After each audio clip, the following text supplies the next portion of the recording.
Olá, vamos falar de um assunto sério hoje. A reforma de 2020, sabe? Ela basicamente redesenhou o mapa da aposentadoria para os servidores da educação aqui do DF. De repente, todo mundo se viu numa encruzilhada, com uma escolha bem estratégica para fazer. Então, o que a gente vai fazer aqui é justamente acender uma luz sobre esses dois caminhos, para ajudar a clarear as ideias na hora de tomar a melhor decisão.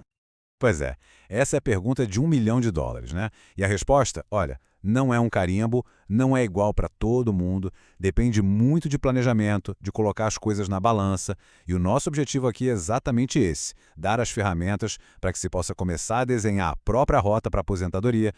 Então tá aqui o nosso mapa do tesouro para hoje. Primeiro, a gente vai entender o tamanho do impacto dessa reforma. Depois, vamos mergulhar em cada um dos dois caminhos, o de pontos e o do pedágio. Aí, a gente bota os dois lado a lado para comparar e, no final, ainda damos uma espiada na regra que já está valendo para os servidores mais novos. Vamos lá. Ok, vamos começar do começo. A Lei Complementar 970 de 2020 não foi só uma mudancinha não, foi uma virada de chave. Ela reconfigurou as regras do jogo. E para a gente entender a escolha que ela coloca na mesa, primeiro precisamos deixar bem claros dois conceitos fundamentais, integralidade e paridade. De forma bem direta, integralidade é aquele direito de se aposentar recebendo um benefício que é calculado com base na última remuneração do cargo. Já a paridade é o que garante que o reajuste dos aposentados seja o mesmíssimo dos servidores que estão na ativa. A reforma, para quem já estava no sistema, basicamente criou duas portas, dois caminhos de transição que vão decidir o futuro desses dois direitos. Vamos dar uma olhada no primeiro caminho, então. O sistema de pontos, ele pode até parecer o mais interessante de primeira, porque ele acena com a possibilidade de uma aposentadoria mais cedo. Mas, como a gente vai ver, essa pressa tem um preço, e é um preço financeiro bem relevante que mexe justamente naqueles direitos que acabamos de conversar. A mecânica aqui é bem simples de entender. É uma conta de somar. Pega a idade, soma com o tempo de contribuição. O resultado dessa conta tem que bater um número mágico. Só que, atenção, esse número mágico sobe todo ano. É como tentar acertar um alvo que está sempre se movendo um pouquinho para mais longe. E essa tabela mostra direitinho como esse alvo se mexe. Repara só, para uma professora, a meta vai de 85 pontos lá em 2023 até chegar em 92 em 2030. Já para um professor, a escadinha vai de 95 até 100. É fundamental ter essa progressão em mente na hora de fazer qualquer planejamento. E aqui a gente chega na consequência que pesa no bolso, que é a parte mais importante. Quando se escolhe a regra de pontos, o benefício perde a integralidade, ou seja, não é o último salário que conta, o cálculo é feito pela média de todas as contribuições e, o que é crucial, não tem paridade. Isso significa que os reajustes dos ativos não se aplicam mais. Vamos entender essa matemática que leva à redução. Primeiro se faz uma média de tudo o que foi contribuído. Isso inclui aqueles salários mais baixos do comecinho da carreira, o que já puxa o valor para baixo. Desse valor médio, o benefício começa em 60%. Para cada ano a mais de contribuição depois dos 20 anos, soma-se 2%. Fazendo uma conta rápida, uma professora com 26 anos de contribuição, por exemplo, levaria para casa 72% da sua média salarial, e não do seu último salário. A diferença no final do mês pode ser bem grande. Agora vamos para a segunda porta.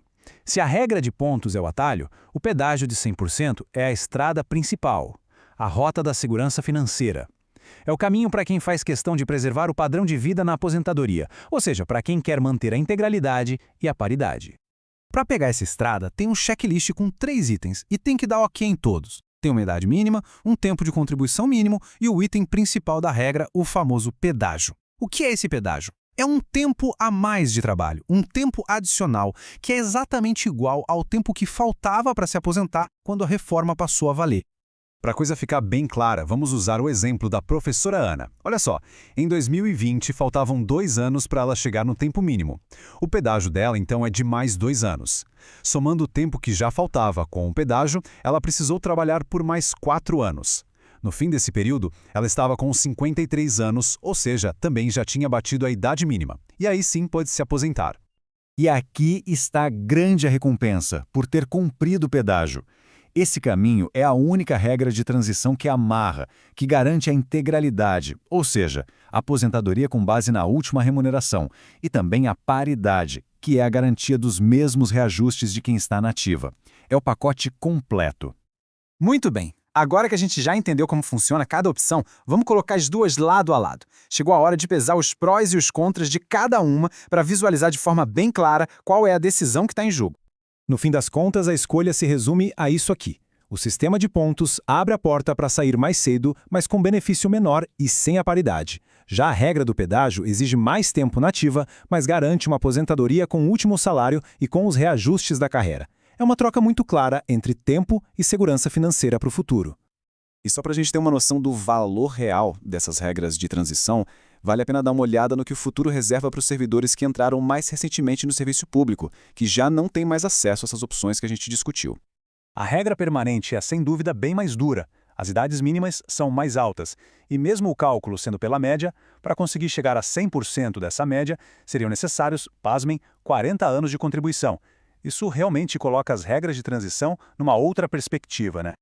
Como a gente viu, a aposentadoria deixou de ser uma linha de chegada automática. Hoje, ela é muito mais um projeto, um que exige estratégia e muita conta. A pergunta que fica no ar é, com tudo isso em mãos, qual caminho será construído para garantir o futuro? A decisão é pessoal e precisa ser bem pensada.